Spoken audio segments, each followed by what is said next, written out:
is 11:03, 7th of May, and we will be starting the opening ceremony of Jagimun 2021. So one more time, hello, welcome. I am Tomasz, Director General of Jagimun 2021, and I will be your host for today. We want to welcome you all at Jagiellonian International Model United Nations 2021. As I said before, it was organized by members of IAS and KSSM, which are students' associations. This is the 4th edition of Jagimun and is special because of 2 reasons. First of all, it is the first online Jagimun. Through the phase of preparation, we were hoping to create it to be in person despite the coronavirus pandemic, but reality proved us wrong. And right now we are meeting only via Zoom platform. But thanks to online form of the event, we managed to achieve something remarkable. This is the most diverse Jagimun to date. Our 120 delegates come from almost all continents, just like our team. We honestly feel honored to seeing how many people decided to take part in our initiative. We want to welcome you all at Jagimun. We welcome our guest speakers who are with us today and thank them for accepting our invitation. We also want to welcome our chairs who decided to work with us and make this conference possible.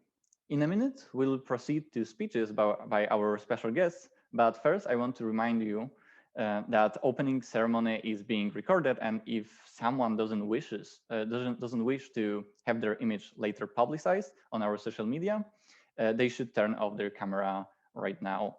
Although we strongly encourage to keep them on, as it will make the situation feel more normal. Our first guest speaker is Dr. Dominika Dziwisz, the coordinator of IRA's program. Doctor, the floor is yours. Thank you very much. Hopefully you can hear me now. Well, so good morning, ladies and gentlemen, the professors and students. It's my great honor and privilege to welcome you to the 4th edition of the Jagimun at the Jagiellonian University. And as Mr. Tomasz said before, the 2021 edition is exceptional, at least for 2 reasons. So firstly, I keep my fingers crossed so that everything goes smoothly and with a fast internet connection. And secondly, I am very proud of the organizers that they managed to gather exceptional participants from more than 40 countries during the difficult time of the pandemic. Jagimun is a unique and important scientific student event because it teaches not only how the United Nations operates, but also how to develop public speaking, writing skills, but probably most importantly, it improves your research skills on difficult topics. And this year, the topic of the debate is extremely interesting and always up to date because it's on building an international dialogue on global challenges. So I truly believe that having such excellent speakers, you will be able to work out effective solutions that can be better later put into practice. But please don't forget and remember that Jagimun is also for building unforgettable memories, learning new cultural perspectives on difficult topics, and most importantly, making new friends. So I wish you all fruitful debate, good solutions, and unforgettable impressions. Thank you very much and good luck. Okay, thank you very much for these words of encouragement. And now we will proceed to our another speaker. It will be Professor Paweł Laidler, the Dean of Faculty of International and Political Studies. Professor, the floor is yours. Thank you very much. The organizers told me that I'll have around about 30 minutes, so I will try not to bore you and also encourage in a way that Professor Dziwisz did, and I'm very grateful that she's also here with us today because she's the head of the International Relations and Area Studies program, which collects the students of so many continents, so many different countries, diverse cultures, and we are very proud of you as the organizers of Jagimun, the 4th edition of Jagimun. When Emanoela invited me to give an opening speech during this year's edition of Jagimun, I felt exceptionally, as I remember the former 3 editions of that event, which proved successful, gathering hundreds of young leaders interested in and sensitive to problems of the globalized world. I was asked by the organizers to share my own thoughts concerning contemporary global challenges, and I decided to speak from the perspective of Jagimun, trying to show the advantages of your role as participants of Model UN initiative, and referring especially to the issue of good leadership. During my speech, I will use some examples and case studies from international relations, international law, but I will also refer to my own experience. So forgive me if some parts of the speech are too personal, but I believe that it may strengthen the credibility of what I want to share with you today.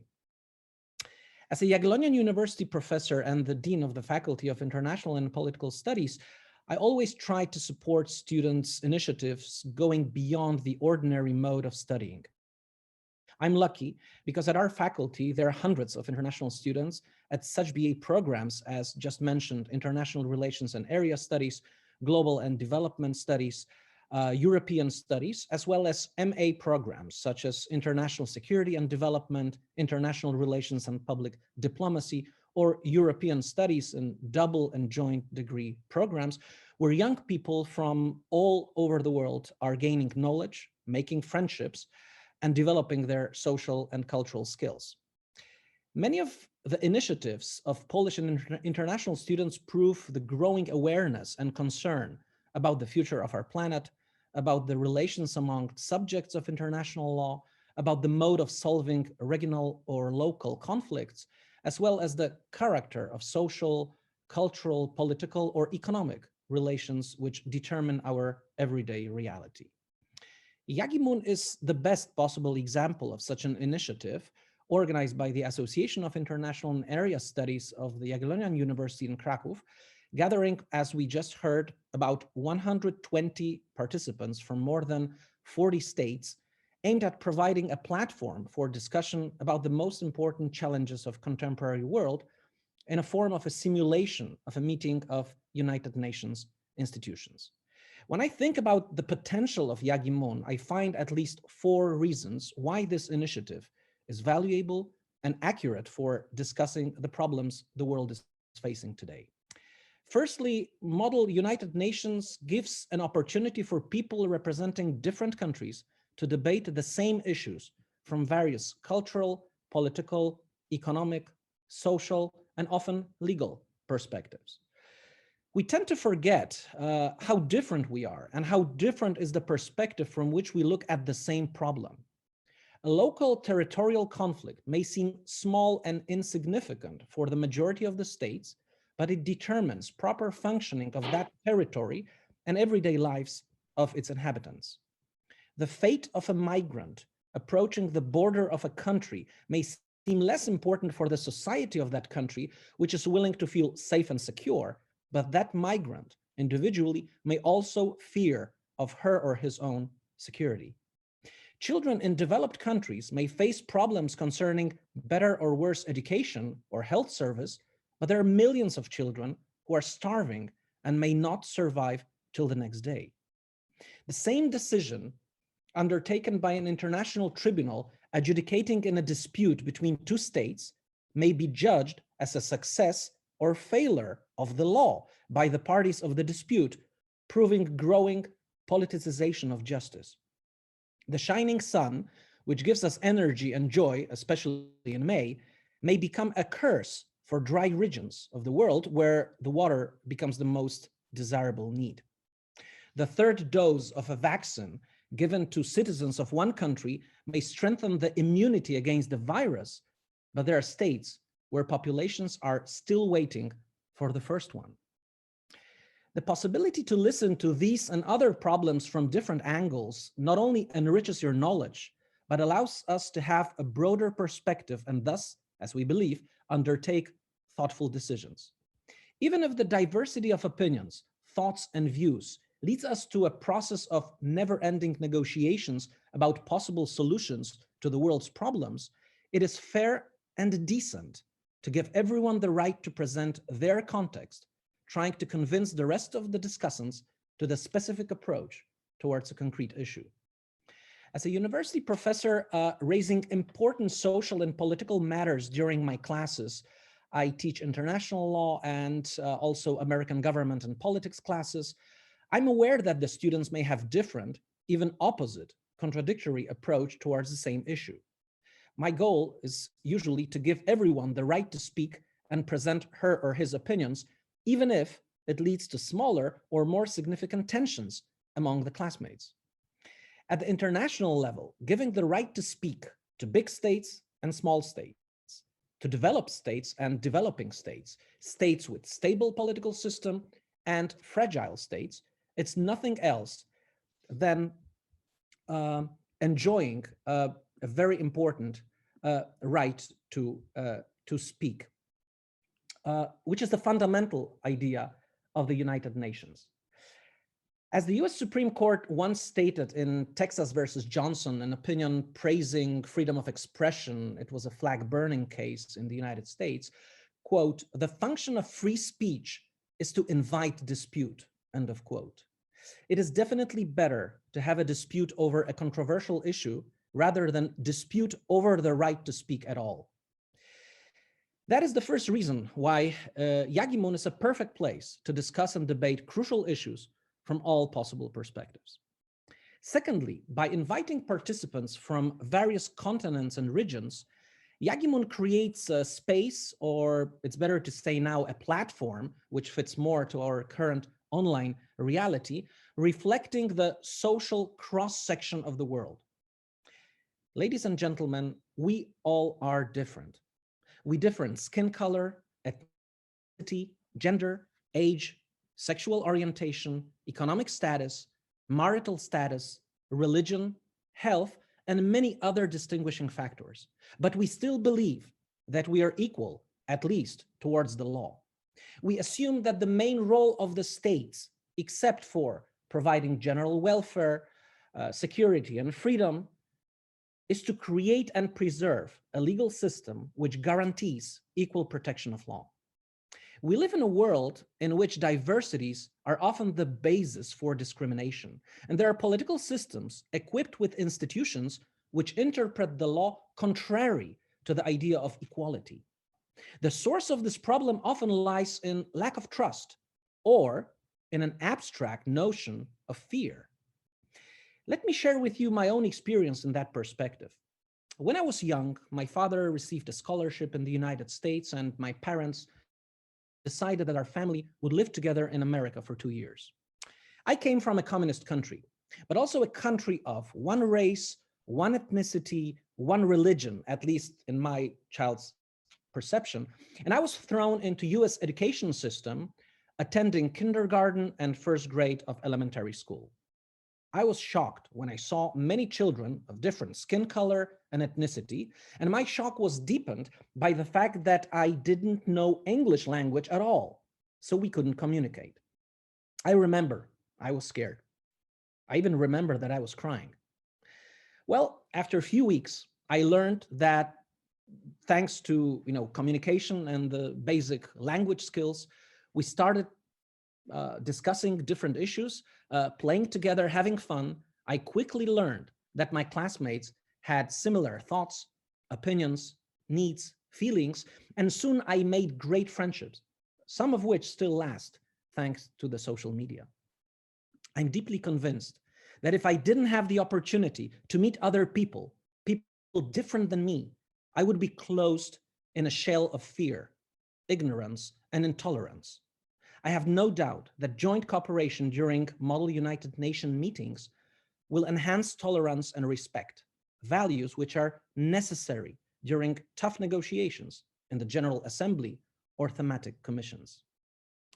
Another important aspect which should be raised with regard to Jagimun is that such meetings bring back faith in multilateralism, which seems difficult to sustain in the world of state-based interests, where individual perspective is more important than collective, where realism prevails over idealism, where international organizations aimed at solving conflicts and overcoming obstacles are not playing their role effectively, and where overwhelming securitization legitimizes the states to pursue their own goals, leading to systemic deterioration of our rights and freedoms. The polarized world limits the possibility of making compromises and finding joint solutions to everyday challenges.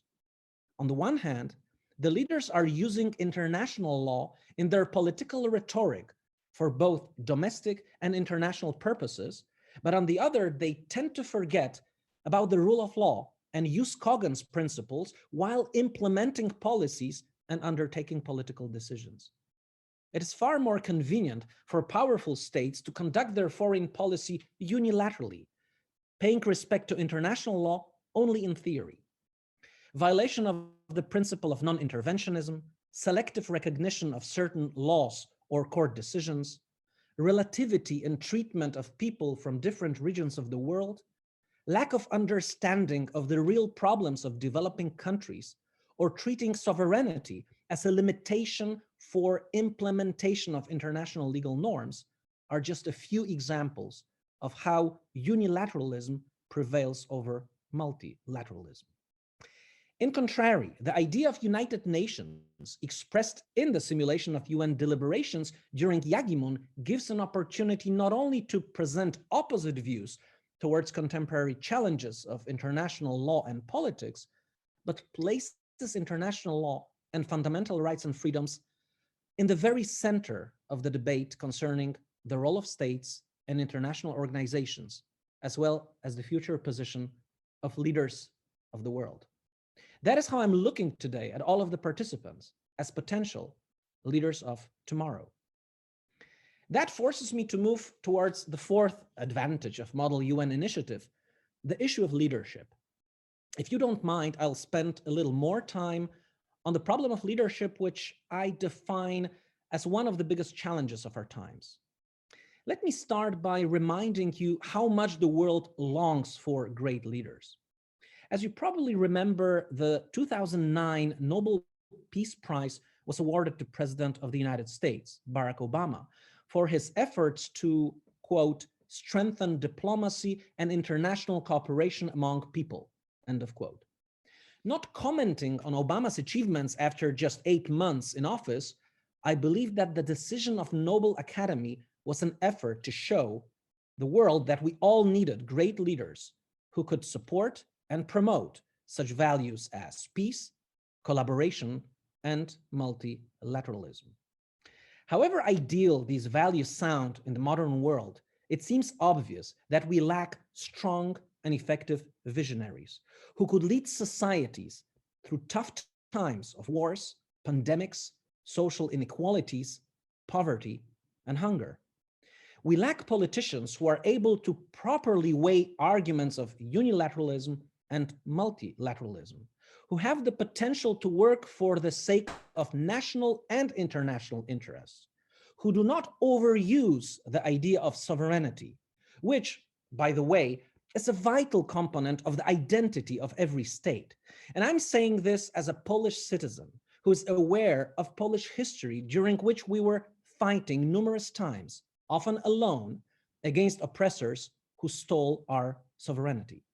But I still believe that sovereignty should not be treated as a safeguard against mutual responsibility of states in the face of local, regional, and global conflicts, as a justification of non-compliance to the common values of humanity. We lack tough but responsible players in international relations who are able to give up their individual interests for collective gains and who know the meaning of the word compromise. We lack people who would teach us how to win crowds without losing respect and credibility. We lack good leaders. I often ask myself what it means to be a good leader. Experts on leadership vary in their arguments about the most important features of good leaders, but they generally agree that a leader should have a vision, should be able to motivate, to listen, to make compromises, should be credible, and respect other people. I would add to this list of features of leaders one more indispensable condition: passion. A great leader is a person of passion. Let us try to focus for a while on the features of good leaders. Vision. It's not easy to be a person with a vision. Steve Jobs always believed that innovation distinguished a leader from a follower. So in that sense, good leaders should implement their own ideas, but using also good practices and experience of their predecessors. A vision of a leader must be possible to implement. As psychologist Warren Bennis noted, quote, leadership is the capacity to translate vision into reality, end of quote. A leader in international relations whose role is to solve global challenges should understand them and be ready to apply several possible solutions, taking into consideration interdisciplinary, economic, political, legal, social, and even cultural context of each problem. During electoral campaigns, voters believe they support people with vision, but it's easier to talk about strategy rather than implement it. Of course, leaders must be aware of the circumstances, which usually tend to limit the possibility of enforcing their visions, but they should never resign of the core values of their projects. Motivation. Good leaders are able to motivate their followers by what they say and what they do. Parents who are rebuking their children should remember that it's the behavior, not the words, which count in the end. Charismatic leaders are able to play with the crowds, but only the leaders who show the way are able to make the crowds follow them. As British Prime Minister Margaret Thatcher stated once, quote, "Don't follow the crowd, let the crowd follow you," end of quote. If you want people to follow you, try to inspire people with something more than just a good speech. Try to prove that your vision is worth their time and energy. Listening. In his book, Across the River and Into the Trees, Ernest Hemingway eloquently wrote, quote, "When people talk, listen completely. Don't be thinking what you're going to say. Most people never listen, nor do they observe. You should be able to go into a room and when you come out, know everything that you saw there, and not only that. If that room gave you any feeling, you should know exactly what it was that gave you that feeling," end of quote. People who listen and hear what others have to say are potentially good leaders. Although it is impossible to make decisions based on others' people's will. The times of so-called binding mandate of representatives in parliaments are gone forever. And every politician knows that legislative process is a political game of wins and losses. It's a marketplace of ideas stimulated by lobbyists and interest groups, and that the majority vote prevails. Still, ability to hear other approaches and consider all possible options strengthens the democracy and rule of law. Definitely, as a good leader, the more you listen, the more effective your decisions may be. Compromises. Well, every person who was or is married knows the value of compromise. It is a guarantee of healthy relationship. Well, I'm lucky to share my life with a woman who teaches me every day about the value of compromise. A good leader should understand that it's impossible to manage or govern without giving something from yourself. One of the most famous American civil rights leaders, Martin Luther King Jr., said once that, quote, "A genuine leader is not a searcher for consensus, but a molder for consensus." Well, consensus or compromise may be difficult or even impossible in international relations. But if two parties of the conflict intend to terminate this conflict, the chance of reaching a compromise becomes possible. Many wars ended with peace treaties. Many agreements were signed as the consequence of long and tough negotiations. We should not underestimate the power of compromise. Credibility. When I think about credibility, I always imagine a courtroom and a trial during which both parties are trying to discredit the witnesses and evidence presented by their opponents. Credibility in court is often very fragile, especially in the face of a professional cross-examination. But credibility of a leader should not be so easy to discredit. As someone who wants to become a leader, you should act continuously according to the rules and values that you believe in. As former Italian President Giorgio Napolitano argued, quote, "It takes a lot of effort to win back credibility," end of quote. Many leaders acknowledge that it is more difficult to climb the hill than to fall down from the top. If you want to be a good leader, you better start thinking about this today. Respect. Albert Einstein used to say that he spoke the same way to a garbage man and the president of the university. A good leader does not treat people depending on their social status, but shows respect to every person that she or he meets. Respect is the fundament of the relationship between the leader and his or her followers, but also between the leaders representing opposite views and ideologies. It is especially crucial in the times when the language of domestic and international politics is far from ideal, when offensive and hate speech becomes a way to gain political support and to deepen social divisions. Respect should not force us to change the whole narrative of speech and to apply all aspects of political correctness, which often goes far beyond rationality. But we ought to speak in such a way which is not aimed at offending our interlocutor. Difficult, but not impossible. Last but not least, passion. Hard to define. But when you do something, do it with passion. Be fully committed. Put your whole heart in it. People will notice that passion. They will feel it, and they will follow you. If you want to listen to a passionate leader, watch the coming out speech of Barack Obama during the 2004 Democratic Party National Convention. If you want to learn about passionate leaders, read historical books about Winston Churchill, Mahatma Gandhi, or Nelson Mandela. Before you become an international or domestic leader, please remember that great successes are achieved step by step. Therefore, you should start with your own world, your family, close friends and relatives, students from your university, a local or regional community. I'm convinced that many of you are very active in various initiatives aiming at changing the world around you. Today at 11 a.m., my son, along with his friends from high school, launched a social project aimed at encouraging people to help each other in everyday activities.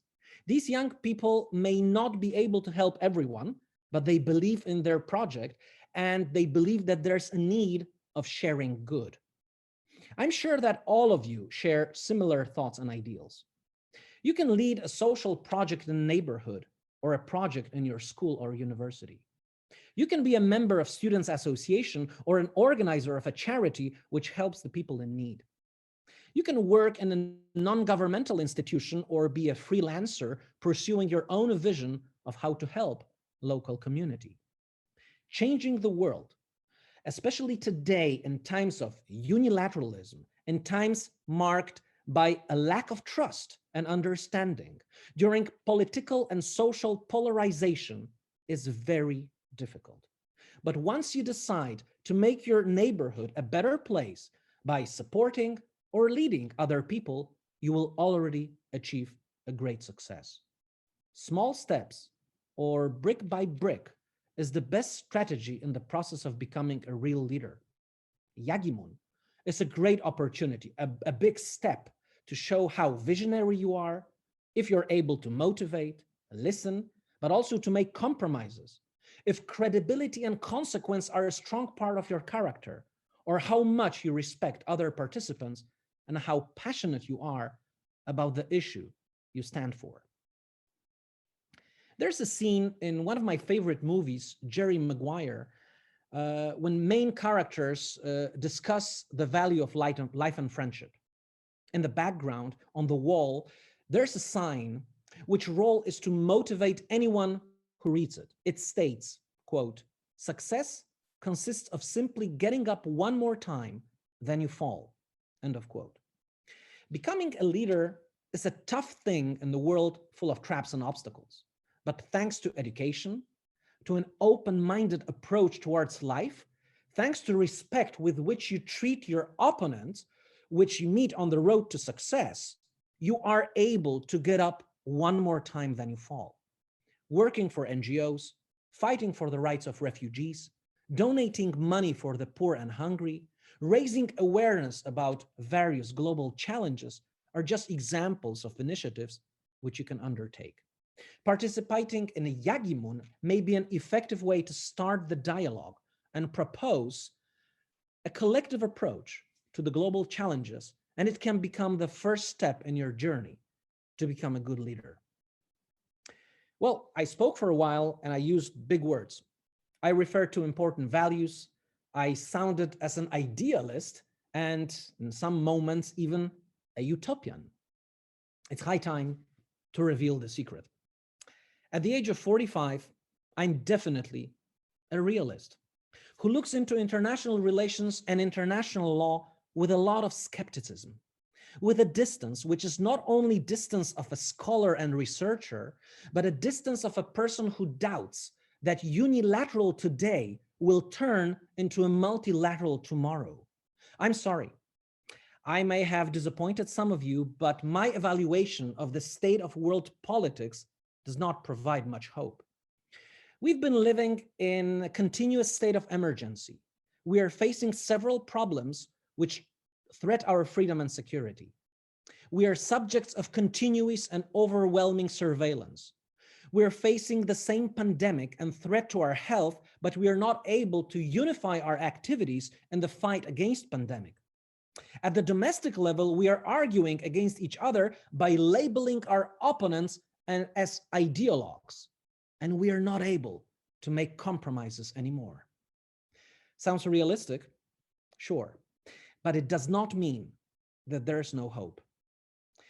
During the next 3 days of Jagimun, you may not be able to solve any of the global challenge that there is, but you can still try to invite dispute, allow others to speak and show their opposite views, search for common solutions, strengthen the idea of multilateralism, and trust that collective approach enables the final success. Step by step, brick by brick. Never lose your passion. I wish you fruitful discussions. Thank you very much. Thank you, Professor, for this outstanding speech. I am left speechless, even though I'm speaking right now. Thank you very much. I feel honored we were able to listen to your great vision of leadership. And now we will be moving to our next guest speaker. It is Izadora Araújo, the co-founder of Hechemos. Please, the floor is yours. Thank you. Hi, everyone. My name is Izadora Araújo. I'm 21 years old and I'm Brazilian. And after 4 long years of attending lectures, participating in research groups and eating suspicious food in the Federal University of Goiás here in Brazil, I can say that today I have graduated as a Portuguese teacher in training. Looking back, I imagine that if I tried to tell 5-year-old Isa who aspired to be a zookeeper, or my teenage self who dreamed of being an artist, that I would work in a classroom teaching foreign students, they'd certainly not believe it. Discovering this passion was a pleasant surprise that came with being an undergrad. And when I started my college, I knew that studying linguistics and idioms would provide me with better job opportunities, but I had no idea that I would connect it so much with the curse of study and teaching learning of languages. In addition to engaging with a field I love, I figured teaching Portuguese to immigrants would be a way to bring Brazil and its people in need of a new home closer. Because of this, back in 2019, I co-founded a social initiative in the Goiânia metropolitan region, that is my city, to welcome Haitian refugees and help them in their adaptation process. Since then, I have been helping our local Francophone, that are French-speaking people, with social actions and free Portuguese classes, impacting dozens of adults looking for a better life in our country. Through this project, I was selected to be an ambassador for the Brazil conference at Harvard and MIT, presented with the opportunity to experience an international context for the first time. In Recomeço project, the Recomeços project was born motivated by a desire to welcome immigrants through the language. I had a teacher in a discipline called interculturality, who taught Portuguese for refugees, and he taught me about how these people need to be welcome. Until then, I only knew about teaching classes to Brazilians. I already loved internationalization, but I still hadn't found my cause. And I felt that was the cause I was looking for. So one day I was in my room thinking about how can I help these people with my career? I didn't want to be just a Portuguese teacher who makes students decorate the rules, you know. So I started to research, read a lot of articles, talk with professors, and finally to ideate ways of leading a project. And so one day, a friend sent a message to me saying that he knew a girl who used it to teach Portuguese to Syrians. As soon as he sent me her number, we started talking. And after a brainstorm, we put Recomeço on paper. That was the moment Recomeço was born. And the word Recomeço in Portuguese means restart, start from the beginning. And we are an integration project with the objective of welcoming refugees who fall into parachutes in Brazil. Everything we do is about the UN Sustainable Development Goals. The first SDG is the 4, quality education, because the majority of refugees who migrate to Brazil do not speak Portuguese, which is their greatest difficulty in integrating into the country. That is why Recomeço trains Portuguese instructors and offers free Portuguese classes. The second one is the SDG, reducing inequalities. Refugees face obstacles to recognizing and access their rights. We offer legal guidance on rights and duties in Brazil, referring them to the responsible government agencies, and that's it. Another objective is the SDG 50, peace, justice, and effective institutions. 60. There are few public policies to assist migrants and refugees here in Brazil, and we expect and partners with sectors of society to try to change this reality. Another one is the SDG 8, called Decent Work and Economic Growth. Refugees face difficulties to enter the labor market. Recomeço does curriculum workshops with our participants and sends a bank of opportunities with jobs vacancies and professional courses. And the last one is the SDG partnership for their goals.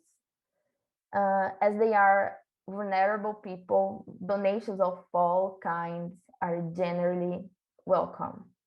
Recomeço receives donations from individuals and companies in its fundraising campaigns to feedback as a non-profit initiative. And 1 year of operation, we serve an average of 118 in 3 classes spread across the region. And we did great campaigns to collect clothes, food, and school supplies.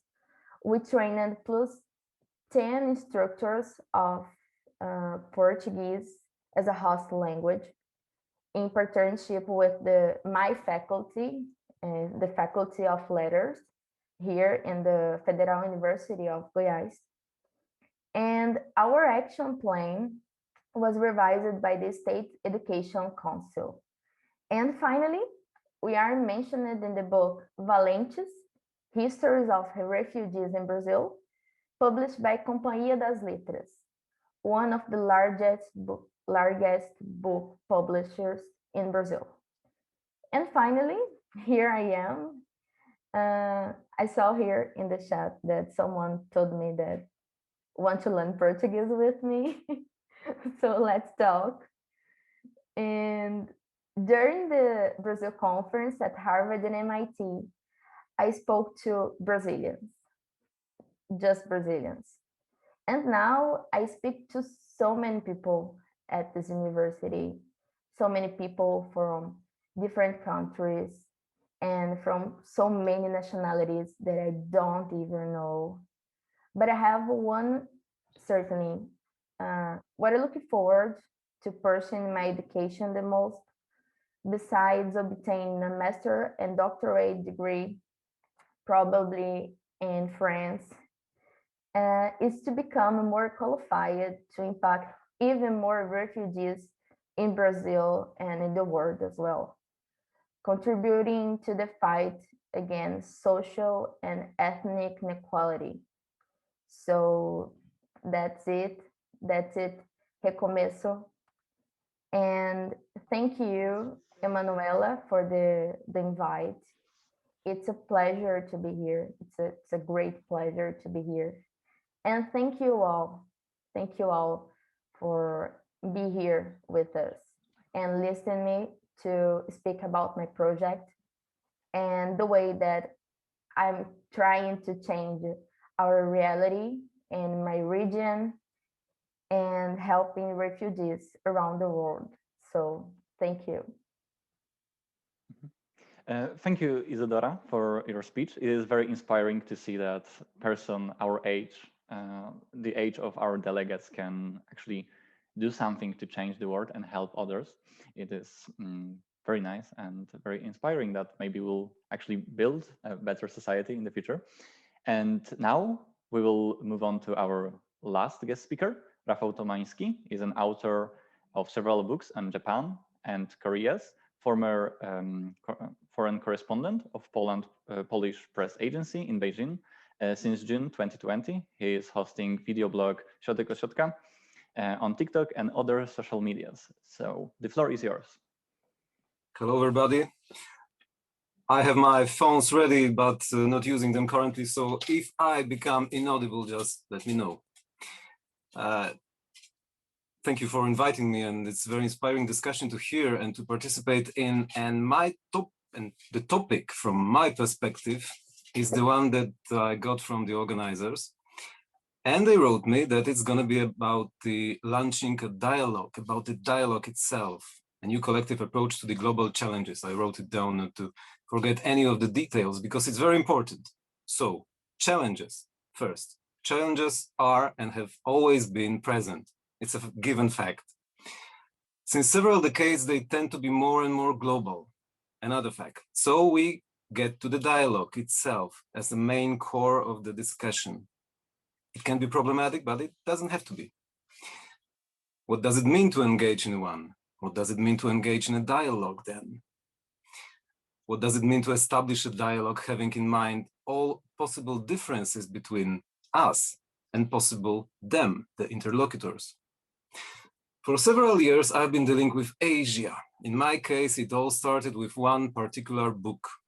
I always like to read, but when I read Yukio Mishima's Japanese author, novel wrote a sailor who fell from grace from the sea, I felt like the world has changed.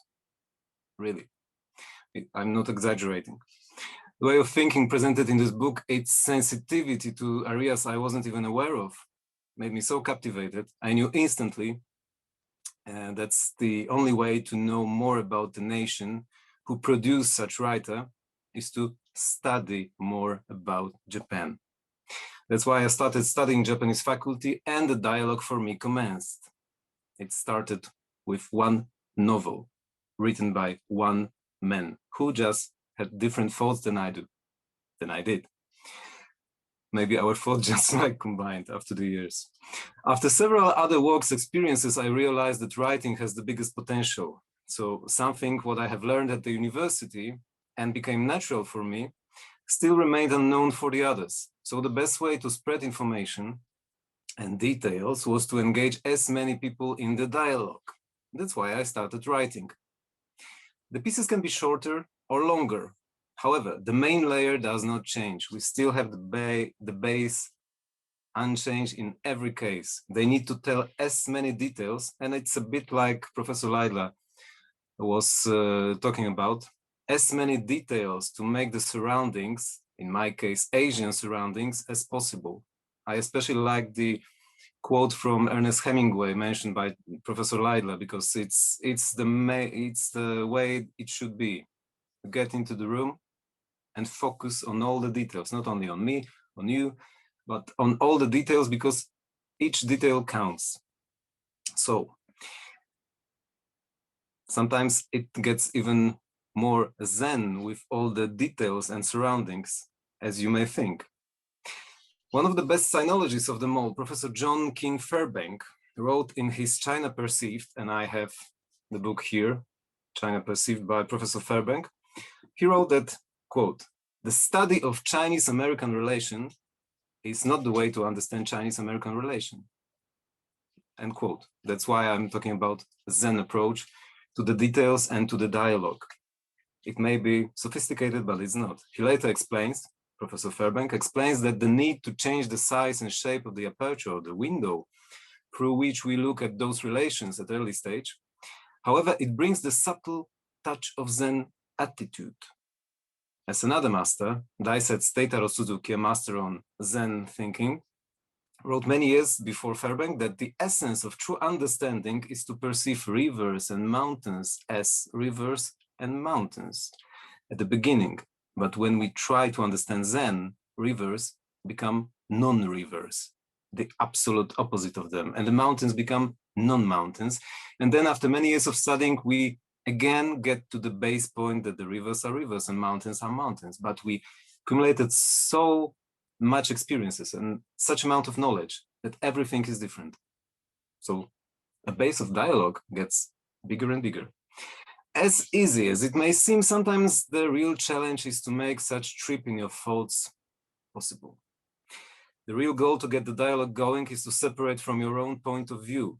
Again, a Zen way of thinking, especially if you have to deal with different way of explaining theoretically common reality. I myself expanded my Japanese passion to all over East and Southeast Asia, engaging in dialogue with China, where I had to chance to work directly on place as a correspondent in Beijing, required few years of constant day-by-day readings on all things Chinese.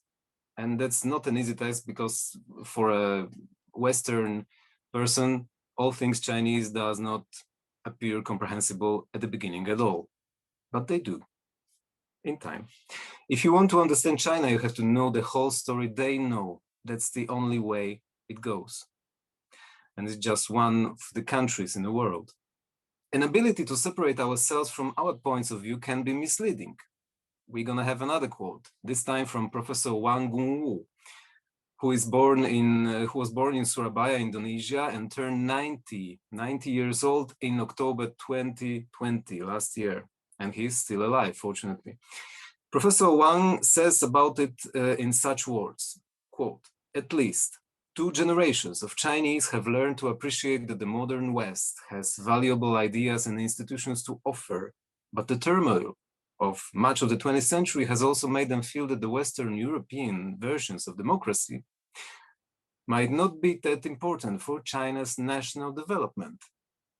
The majority of Chinese seem to approve of policies that place order and stability above freedom and political participation. They believe that this is what the country needs at this stage and resent being regularly criticized as politically unliberated and backward." End of quote of Professor Wang Gongwu.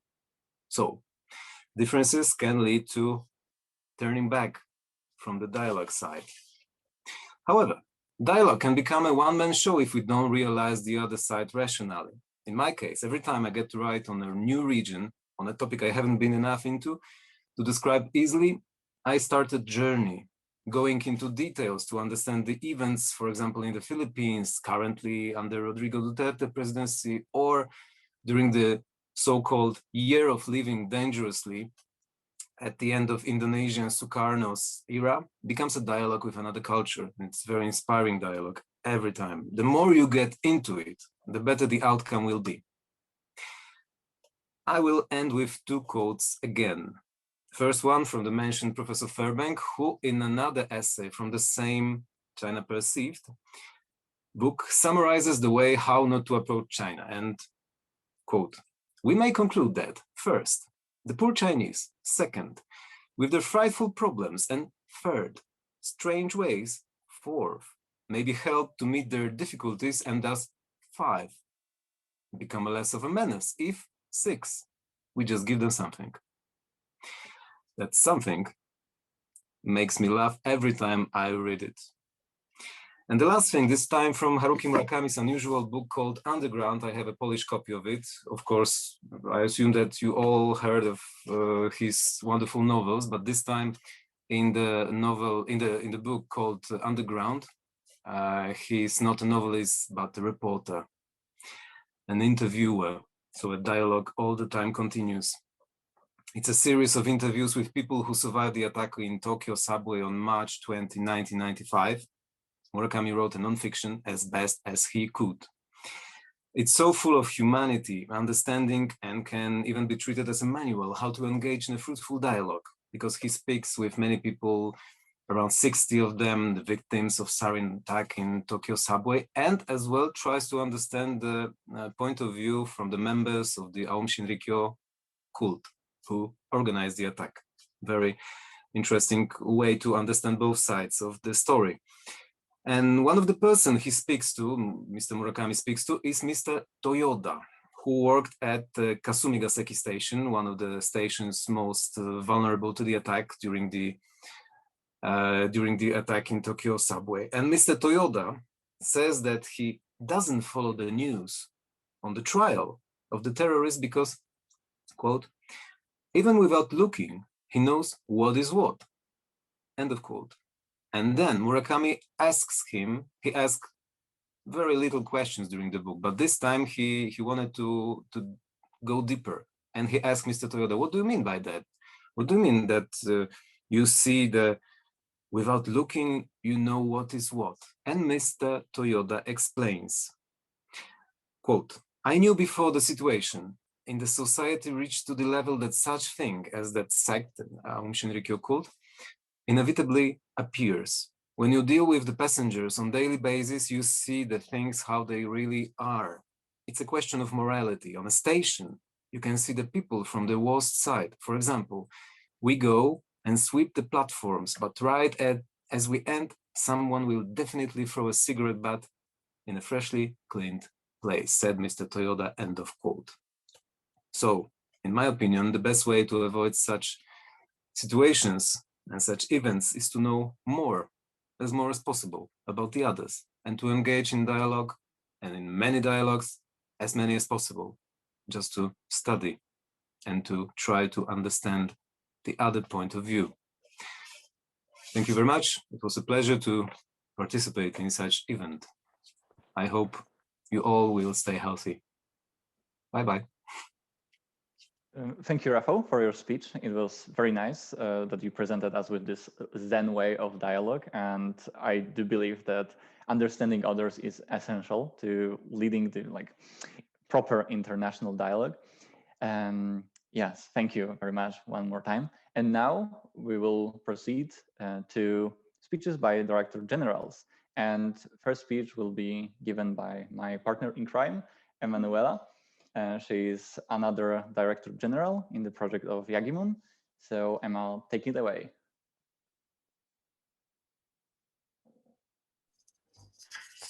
Hello, everyone. My name is Emanoela Esteves Cabral. I am the Co-Director General of Jagimun this year, together with Tomasz. Welcome, members of the Secretariat, honorable guests, honorable chairs, delegates, and journalists. Thank you for your presence in the 4th special online edition of Jagiellonian University International Water United Nations. From now on, you are a part of Jagimun's family, so thank you for helping us to write this new chapter in Jagimun's story, and we count on you to spread our message. Thank you, Tomasz, for being Co-Director General with me and for being there when we so many times had to solve unthinkable issues, especially in the past 2 weeks. Working with you has been a true honor, as it has been becoming your friend during this year and a half. Thank you, my amazing human resources team, Martha and Julia, because sending 100 emails every day is not an easy task. Thank you, External Affairs, Olivier, Dominic, and Morgana, for the amazing ambassadors program we created together. Thank you, Logistics, Nicolás, Catalina, and Helena for arranging the Zoom for us to be here today. Thank you, Toni, for being the best Under Secretary General someone could have in finance. Thank you, Kaja, for planning our social events for the conference. And thank you, Agata, Lara, and Thayná for the amazing work you are doing with the journalists and our social media. And lastly, I want to also thank Tatiana, the Director General of Jagimun 2018, for inspiring us to do this conference. Allow me to go back to February of 2020. Last year, I asked our IAS president if it would be possible for me to organize Jagimun together with Tomasz. We didn't know back then what would happen with the world and how everyone's lives would take a new turn. Jagimun 2018 was our first MUN, and we both felt something special in that MUN. I have been in other MUNs after, but the feeling of belonging and having a purpose was never the same feeling as of Jagimun. When we first started organizing everything for the 4th edition, the plan was to have Jagimun in November of last year. I remember that I came back home from Brazil to Poland, and the day after I arrived in Poland, we had our first meeting to structure the conference and our secretariat. We were both very new to the world of organizing MUNs, and we had to do a lot of research. And we counted with a lot of help, especially from the Director General of Jagimun 2018, Tatiana. She was really kind to guide us in the beginning and to tell us what she would have done differently if she could. Once the pandemic started, we still had hopes, as most of you, I believe you also had hopes, that everything would be gone by November, by the last of last year. Since the situation got only worse and worse, we decided to postpone Jagimun to 2021 and to hold it online. That was not an easy decision to make, but the circumstances didn't left us a choice. We are living something we never imagined to live. We have to stay apart from the people we love, and we had to restructure our lives to behind the screens. At the same time, canceling Jagimun was never an option because we live in times where it was never so important to be aware about how politics plays its roles into shaping our lives. I truly believe in the power of education, and I truly believe events like this are helping people to shape their critical thinking and to gain real knowledge on how the complex world of international relations can be. Dear delegates, please take this conference to your hearts, speak up your ideas, and listen to each other. The world definitely lacks listening and understanding. I know that there is a purpose for you all to be here today, and I want you to think about this purpose and claim it as your own. use this conference as a platform to learn and make connections. After all, we have more than 40 countries here today. And please don't keep your knowledge to yourself. Share every single thing you learned, every single thing you think it should be different, because that's how we will together make the world better and kinder, by making the ones close to us aware of the cruel realities that exist and that are ignored by most of the people. Thank you and welcome to Jagimun. Okay, thank you, Emanoela, for that comprehensive speech on how we created MUN, Jagimun, this year.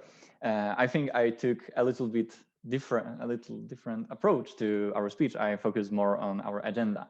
So now I will begin my speech.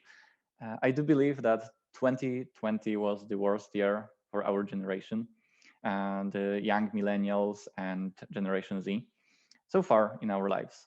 It was the first time for us, young people, when global and domestic problems turned our lives upside down. We couldn't do what we wanted, we couldn't do what we desired, and there was no one to blame, and we had to accept that harsh reality of true world. I am not only talking about global pandemics, I am talking about the beginning of 2020, when the tensions between the USA and Iran rise. I'm talking about political instability in the world. I'm talking about social protests that sparked all over the world throughout the 2020. We should learn from these events and better the situation of people. We should create more equal society. We should stop climate change. But how to change the world if all previous attempts seem so futile? The ideas that I have just presented are, of course, not original. Despite constant dialogue regarding topics such as climate change, peace, countries of the world seem unable to unite and solve them. What seems to be the problem? Why cannot we truly cooperate and make a change, even though we made so many attempts? The change can only come once we adjust our approach to politics. We stop rivalry and become more united, more caring of one another. When we started coming up with the theme and agenda for this edition of Jagimun, we often discuss the concept of building bridges. It came to us when we started to cooperate between IAS Association, and KSSM and other students' organization. We thought, oh, we are connecting, we are building bridges. And finally, we decided that we want to focus on encouragement of solving problems through understanding and dialogue. And that's exactly our agenda. And I believe that by switching from a country-oriented point of view to an international society-oriented point of view, we can promote cooperation instead of rivalry. When we understand, when the policymakers start noticing other countries, other nations as equal, as just as important as their own, we will be better. Once nations learn the need of other nations, a fruitful coexistence can perish. It is the mission of our generation to promote international understanding and through it solve the problems we'll face in the future. The internet, one may say it is a very dangerous tool. It can divide us as it did in political spectrum, but I believe it brought young generation together. It made us more united. We can see that our people, our age, all over the world are just like us. They have their dreams, their struggles, the same interests, they consume the same media, and they want to make friends, they just want to live peacefully.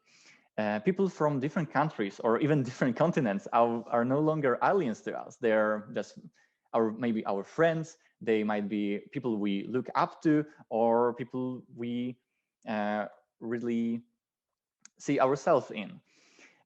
We are becoming one very connected society. I believe thanks to these connections, we will see the global problems as sometimes as something we must tackle together on and left no one behind.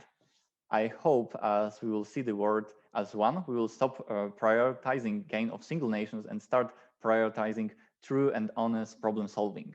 Yeah, thank you, and end of speech. Yeah, and now we will have just a few closing remarks. Emma, could you, do you remember what we had to say before the break? Yes, I just want to remind all the delegates to please accept our invitation links to Zoom, and also to thank all our partners for this event. And you can find their descriptions in our social media page if you wish.